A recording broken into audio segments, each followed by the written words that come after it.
Well, welcome to our European trip. Yeah, welcome to our European trip. Bear with us because today we are diving deep into Venice's hidden corners, walking through its maze of streets and uncovering some of the best insider tips. And yes, as promised, we'll finally reveal where you can experience a gondola ride for just €2. We started our day by weaving through Venice's narrow streets, crossing larger squares, campi along the way. Every turn felt like stepping into a painting, with quaint bridges arching over canals and colorful laundry swaying between old buildings.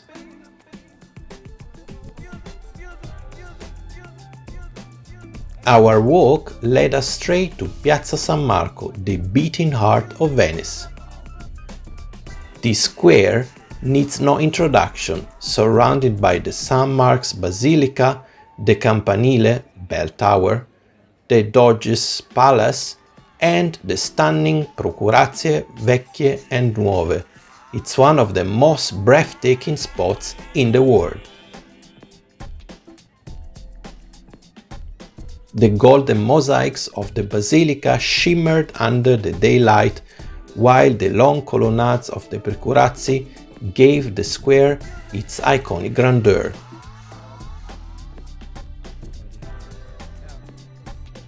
Before leaving, we made a stop at the legendary Café Florian.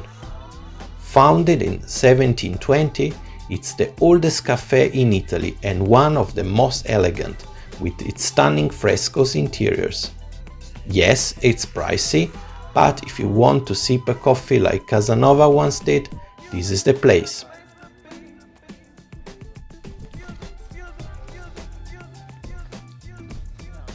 Leaving the square, we walked along the Riva degli Schiavoni, the scenic promenade by the lagoon, where gondolas and vaporettos boats glide by.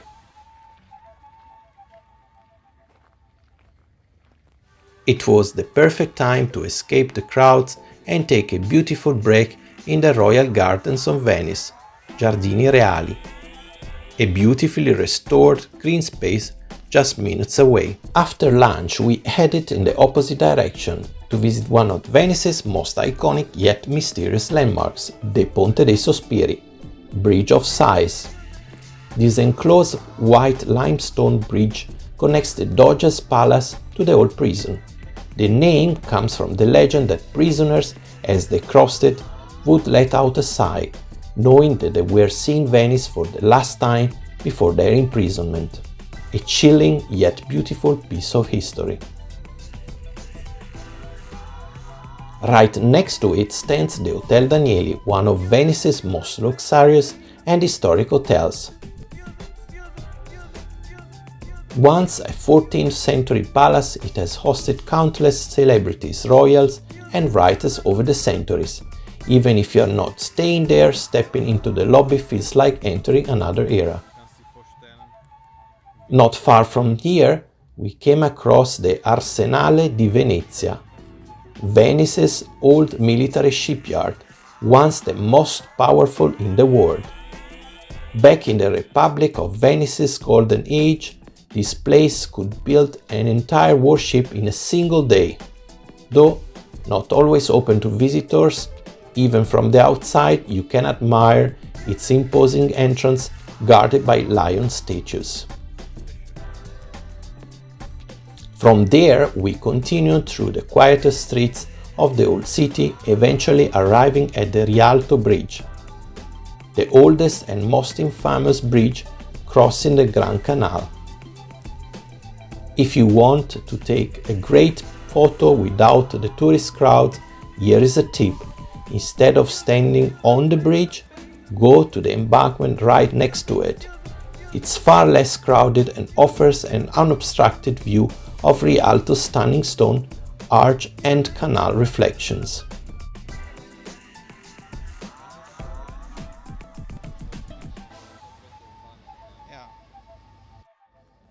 Right next to Rialto is the Old Market, where for centuries Venetians have bought their fresh fish, vegetables and spices. Even today it's a lively place filled with local flavors and colors. Now, for the moment you have been waiting for, the secret gondola ride for just €2. If you want to experience a traditional gondola crossing the Grand Canal without a €90 price tag, head to Santa Sofia. This is a traghetto gondola service used by locals to get from one side of the canal to the other.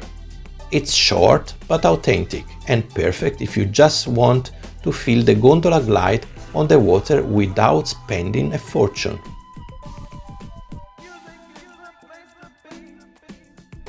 Once across the canal, we took a relaxing stroll and ended up at the Palazzo Abadessa, a stunning historic hotel with a hidden garden where you can sit with a drink and enjoy a peaceful atmosphere away from the city's chaos. Definitely a secret spot worth visiting.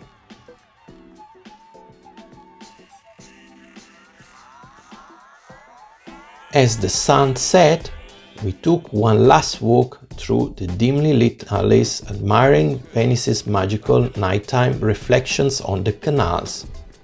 The quietness of the evening made the city even more enchanting.